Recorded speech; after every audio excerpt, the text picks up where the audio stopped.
मेरा नाम आरती है। मैं लंदन जाने वाली थी। मुझे वहाँ एक प्रोजेक्ट मिला था। मैं एक आईटी कंपनी में जॉब करती थी। 5 साल जॉब करने के बाद मैंने लंदन के लिए अप्लाई की थी और वहाँ मुझे प्रोजेक्ट मिल गई थी। मैं वहाँ शिफ्ट होने जा रही थी। मन ही मन बहुत खुश थी कि मेरी किस्मत बदलने वाली है, पर शायद मेरी किस्मत में कुछ और ही लिखा था। हम जैसा सोचते हैं अक्सर वैसा नहीं होता। मैंने कैब बुक कर लिया था। अपनी मम्मी पापा के गले मिलकर अपना सारा सामान लेकर मैं कैब में बैठकर अंदर ही अंदर खिलखिला उठी थी। इस बात का दुख था कि मैं अपने घर वालों से दूर जा रही हूँ, पर मैं ज्यादा दिनों के लिए नहीं रहने वाली थी। कुछ एक साल लंदन में रहकर मैं अच्छे पैसे कमाना चाहती थी और यही सपना आंखों में लिए मैं कैब में बैठे आंखें बंद कर ली थी और हेडफोन लगाकर अपने मोबाइल से गाना सुन रही थी। अचानक बाहर का नजारा देखने के लिए मैंने अपनी आंखें खोली तो घबराहट से मेरा चेहरा बिल्कुल लाल हो गया। मैंने कैब ड्राइवर से कहा, ये किस रास्ते मुझे लेकर जा रहे हो? ये रास्ता तो एयरपोर्ट का नहीं लग रहा। चारों तरफ खेत खलिहान था। ऐसा लग रहा था कि मैं किसी गांव के रास्ते पहुंच गई हूँ। घबराहट से मेरा दिल बहुत तेजी से धड़कने लगा था। मेरी सांस उखड़ने लगी थी। कैब ड्राइवर ने बड़े प्यार से कहा, मैडम, एयरपोर्ट के रास्ते में एक बड़ा एक्सीडेंट हुआ है। वहाँ बहुत जाम लगा है, इसलिए हम घूमकर एयरपोर्ट जा रहे हैं। पर मुझे उसकी बातों का विश्वास नहीं हुआ। मैं कोई अनपढ़ गंवार लड़की नहीं, बल्कि पढ़ी लिखी लड़की हूँ। ऊपर से एक आईटी टेक्नीशियन हूँ। मैं तुरंत अपनी लाइव लोकेशन अपने दोस्त को शेयर कर दी और उसे मैसेज कर दिया कि मैं खतरे में हूँ, मुझ तक पहुँचकर मुझे बचा लो। उसके बाद मैंने कैब ड्राइवर से कहा, आप गाड़ी यहीं रोक दे, आप मुझे गलत रास्ते में ले आए हैं और मैं अभी पुलिस को कॉल करती हूँ ताकि आपको अरेस्ट कर ले। ड्राइवर ने गाड़ी तुरंत रोक दी। एक पल तो मुझे लगा कि मेरी बात सुनकर उसने गाड़ी रोक दी, जरूर शरीफ आदमी होगा। पर अगले ही पल वह मेरी पिछली सीट में आ गया और दरवाजा खोलकर मुझे घसीटकर बाहर निकालकर मेरे मोबाइल को तोड़ दी और उसके बाद मुझे कार के सीट में बांध दिया। मेरी हालत बहुत खराब हो गई थी। कुछ दूर जाने के बाद एक बड़ी सी काली कार आकर हमारी कार के सामने रुक गई। मुझे लगा शायद इस कार से मदद मांग सकती हूँ। उस कार से कुछ लोग बाहर आए। उन लोगों ने डिक्की से मेरा सामान निकाल लिया और अच्छे से तलाशी लेने लगे थे। उन्होंने मेरी लैपटॉप निकाली और हर तरह की इलेक्ट्रॉनिक डिवाइस बाहर निकाल दिए। बस कपड़े बैग में लेकर दूसरी काली कार पर रख दी और फिर मुझे घसीटकर कार से बाहर निकाला और उस बड़ी कार में लाकर फिर से मुझे बांध दिया। इस ड्राइवर ने अपना भेष बदल लिया और इस बड़ी कार में आकर बैठ गया। मेरी आंखों में आंसू आ गए थे। मैंने कहा, मैंने तुम्हारा क्या बिगाड़ है? मेरी जॉब लंदन में लगी है, इसलिए मैं एयरपोर्ट जा रही थी। तुमने मुझे यूं अगवा क्यों किया? प्लीज भगवान के लिए मुझे छोड़ दो। अगर मुझसे कोई गलती हो गई हो तो मुझे माफ कर दो। प्लीज मुझे छोड़ दो। मैं रो रही थी, गिड़गिड़ा रही थी, पर उसने मेरी एक भी बात ना सुनी। वो काफी दूर मुझे एक अनजान सी जगह में लेकर आ गया था। उसका बड़ा सा फार्म हाउस था। मुझे वहाँ घसीटता होता हुआ अंदर लेकर आया। कुछ पेपर्स मेरे हाथ में थमा दिए और कहा, इसे साइन कर दो। जब उन पेपर को मैंने देखा तो मेरे पैरों तले से जमीन निकल गई। वो कोई मामूली पेपर्स नहीं थे, बल्कि मैरिज रजिस्ट्री के पेपर थे। आंखों में आंसू लिए मैं उस आदमी को देखने लगी थी। आदमी बहुत ही हैंडसम था, दिखने में काफी मस्त और बहुत ही मस्त बॉडी थी। उसने हाथ में महंगी घड़ी पहनी हुई थी। हो सकता है कोई रईस इंसान हो। मैंने कहा, मैं ये पेपर्स में साइन नहीं करूंगी, पर वो मुझे धमकाने लगा और जबरदस्ती पेपर में मेरे दस्तखत ले लिए और कह दिया, आज से तुम मेरी पत्नी हो। उसके बाद अपनी कार में बैठाकर मुझे वापस शहर लेकर आ गया था। एक बहुत बड़ी बिल्डिंग के अंदर मुझे लेकर आ गया था। उस बिल्डिंग के अंदर ढेर सारे पहरेदार थे और सबके हाथ में बंदूक थी। सबको देखकर मेरी जान सूख गई थी। उसने एक लड़की को मेरे कमरे में भेज दिया था, जिसने मुझे दुल्हन की तरह तैयार कर दिया था। यह शादी जबरदस्ती की शादी थी और मैं इस शादी को किसी भी हाल में नहीं मानना चाहती थी। मेरी लाइफ लंदन में सेट होने वाली थी और अब मैं यहाँ कैद हूँ, तो रो रो कर मेरा बुरा हाल हो गया था। ना जाने मेरी मम्मी पापा का क्या हाल हुआ होगा। मेरे दोस्त ने तो अब तक मेरे मम्मी पापा को खबर दे दी होगी। मैं बहुत ज्यादा घबराने लगी थी। अभी 2 महीने पहले ही मेरे लिए शादी का रिश्ता आया था। लड़का काफी अच्छा था, तो मेरे मम्मी पापा मेरी शादी वहाँ करवाना चाहते थे। अभी मैं अपना करियर बनाना चाहती थी और लंदन जाने के लिए ट्राई कर रही थी। मैंने वह रिश्ता ठुकरा दिया था और ऐसे भी मैं मन ही मन सुमित को चाहती हूँ। हम दोनों सालों से दोस्त हैं। सुमित भी मुझे चाहता है, पर हम दोनों ने अपने मन की बात एक दूसरे को अब तक नहीं बताई, क्योंकि मैंने सुमित से साफ साफ कह दिया था कि अभी मैं शादी के चक्कर में नहीं पड़ना चाहती। वो मुझसे हंसी मजाक में यही कहता कि तुम मुझसे शादी कर लेना। मैं भी हंसकर कहती कि हाँ, तब की तब देख लेंगे। सुमित कहता, मैं तुम्हारा इंतजार करूँगा। मैंने कहा, ठीक है, अगर तुम इंतजार कर सकते हो तो कर लो, और अभी 2 साल पहले तो मैं शादी नहीं करने वाली। पर हम दोनों बिल्कुल पक्के दोस्त हैं और एक दूसरे से हमेशा हंसी मजाक करते रहते हैं। सुमित इतना सपोर्टिव है कि मुझे बहुत अच्छा लगता है। आज मैं उसी को मदद के लिए मैसेज भेजी थी, न जाने बेचारा किस हाल में होगा। उसी के बारे में सोच रही थी, अगर मैं सुमित से शादी कर लेती तो आज ये हाल ना होता। इस अजनबी आदमी से मुझे शादी नहीं करनी पड़ती, या फिर मेरे लिए जो रिश्ता आया था उसे भी अगर हाँ कर देती तो आज ये दिन ना देखना पड़ता। मैं दुल्हन बने एक ऐसे इंसान का इंतजार कर रही थी जो मेरा किडनैपर था और जबरदस्ती शादी के कागजात में मेरे दस्तखत करवाए थे। मैंने सोच लिया था कि मैं उसे अपने करीब नहीं आने दूंगी। वो रात को मेरे कमरे में आ गया। उसको देखते ही मेरा दिल घबरा उठा था। मेरे पास आकर मुझे मुंह दिखाई का तोहफा दिया, पर मैंने उसे लेने से इनकार कर दिया। कहा, तुम मेरे जबरदस्ती के पति हो, मैं ये शादी नहीं मानती। शादी में दोनों की मर्जी शामिल होती है। अभी भी वक्त है, मुझे एयरपोर्ट पहुंचा दो और मेरे लंदन जाने का इंतजाम कर दो। मैं तुम्हारे खिलाफ पुलिस कंप्लेंट नहीं करूंगी। उसने कहा, तुम्हें कैसे छोड़ दूं? तुम तो मेरी पत्नी हो। मैं तुमसे बहुत प्यार करता हूं और 7 जन्म तक इस रिश्ते को निभाऊंगा। मैंने कहा, कैसा प्यार? तुम तो मुझे जानते तक नहीं।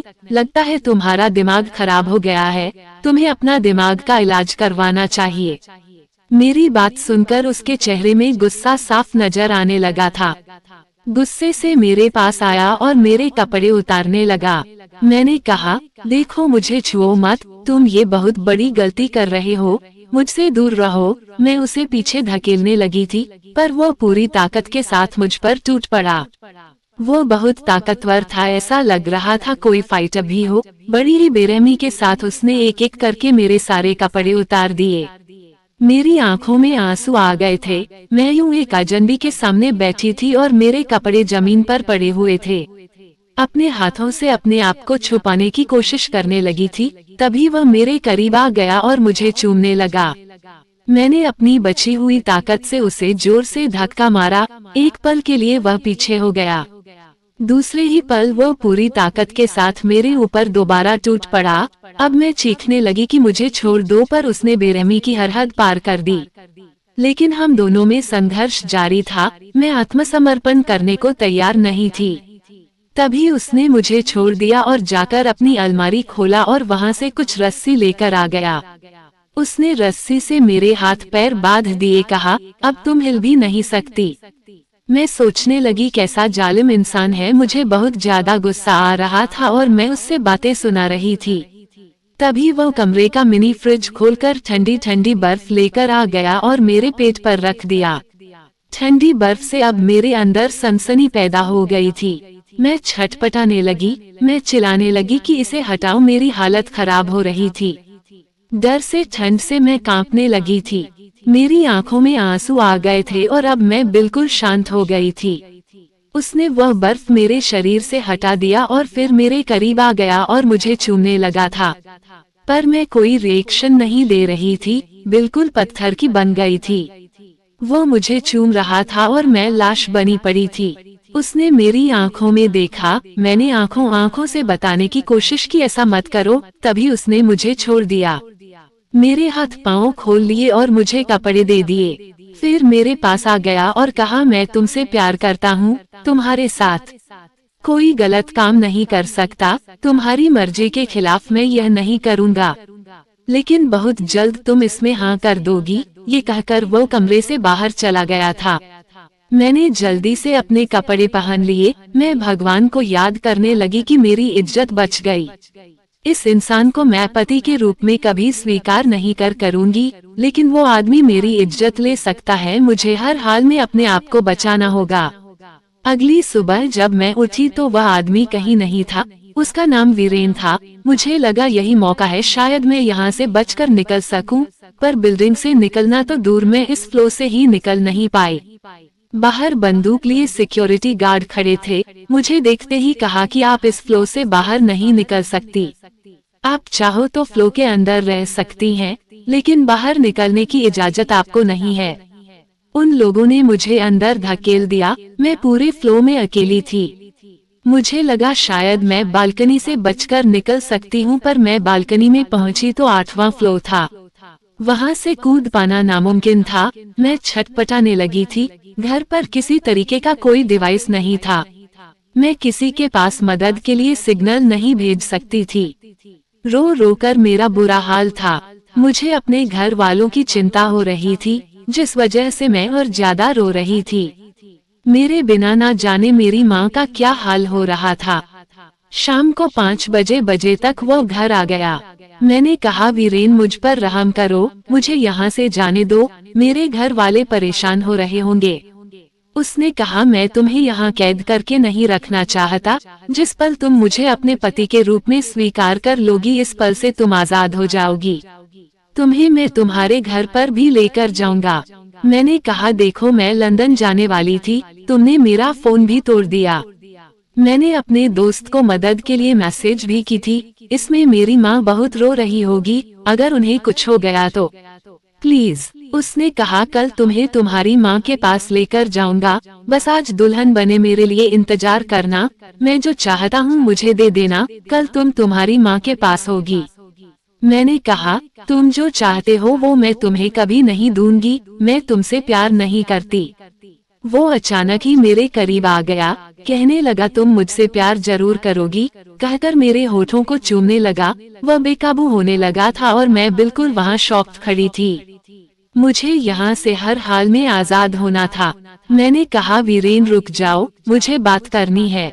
वो मेरी तरफ देखने लगा। मैंने कहा, मैं लंदन जाने वाली हूँ, अगर तुम मुझे मेरे घर वालों से कांटेक्ट करने दो और लंदन जाने दो और यह झूठ की मैरिज पेपर फाड़ कर फेंक दो, तो मैं तुम्हारे साथ एक रात गुजारने को तैयार हूँ। ये कहकर मैं उसकी तरफ देखने लगी थी। वो मेरी तरफ बहुत ही गुस्से से देख रहा था। कहा, तुमने अपने आप को इतना छोटा कैसे कर लिया? तुम कोई बाजारू औरत नहीं हो, मेरी पत्नी हो। तुम एक रात के बदले में मुझसे ये सब चीज मांग रही हो। प्यार के बदले में कुछ भी मांगोगे तो तुम्हें देने को तैयार हूँ।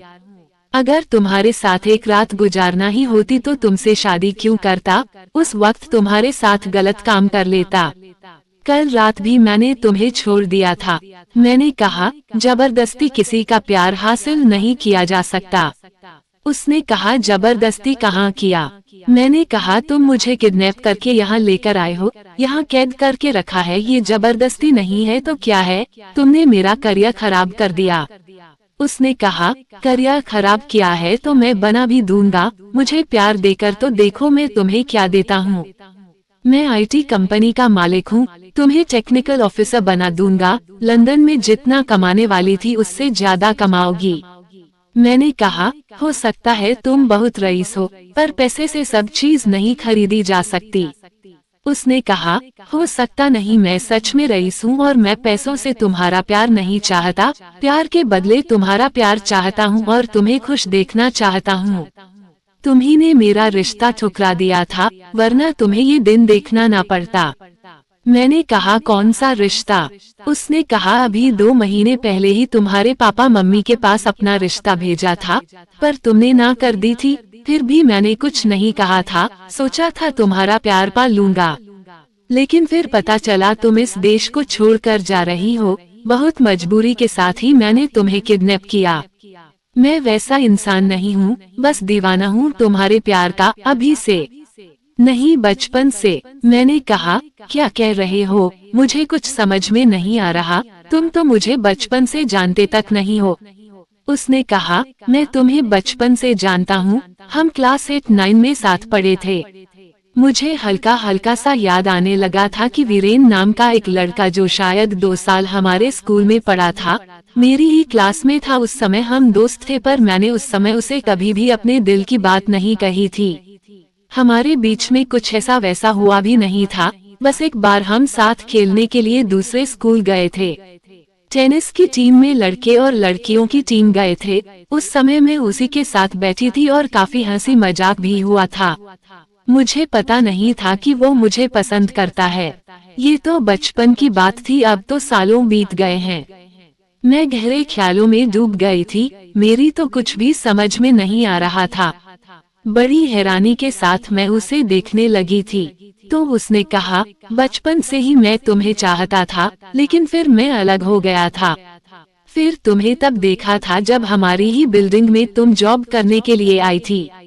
तुम्हें देखते ही मैं पहचान गया था, फिर बैकग्राउंड चेक करवाया था। जब मुझे पता चला कि तुम वही लड़की हो तो मैं तुम्हारे बारे में सोचने लगा था। धीरे धीरे मेरा हाल ऐसा हो गया कि मैंने सोच लिया था कि तुमसे ही शादी करूंगा। तुम जहाँ जहाँ जाती थी मैं तुम्हारे पीछे पीछे जाता था, पर शायद तुमने कभी मुझे नोटिस नहीं किया।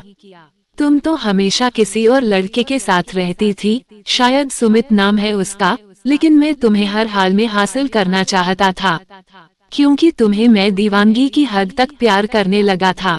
मैंने कहा, यह पागलपन है, प्यार पागलपन नहीं होता। मैंने वीरेन का हाथ पकड़ लिया और कहा, प्लीज मुझे छोड़ दो। उसने कहा, ठीक है, अपना सामान ले लो। उसने मुझे एक नई मोबाइल और लैपटॉप दे दी और मेरा बैग लेकर कहा, चलो तुम्हें घर छोड़ देता हूँ, पर तुम्हारे साथ बीते ये लम्बे मैं कभी नहीं भुला पाऊंगा, कहकर मुझे अपने साथ ले जाने लगा था। उसने मेरी मम्मी पापा के पास ड्रॉप कर दिया। मेरे मम्मी पापा मुझे देखकर गले लगा लिया और कहा, बेटा तू किसी मुसीबत में थी। हमारा तो बहुत बुरा हाल हो गया था, हमने तो पुलिस में भी कंप्लेंट कर दी है। अब वो लोग वीरेन को देखने लगे थे। मेरे पापा ने कहा, तुम वही लड़के हो ना जिसने मेरी बेटी के लिए रिश्ता भेजा था। मैंने अपनी मम्मी पापा से सारी बातें बता दी। वीरेन वहाँ से चला गया था। मैं उस शादी के बारे में सोच रही थी। उन पेपर्स में मैंने साइन किए थे। मेरा हाल ऐसा था कि मैं अपनी नौकरी छोड़ दी थी। सुमित मेरे पास आया था, पर मैंने उसे अपने से दूर कर दिया था।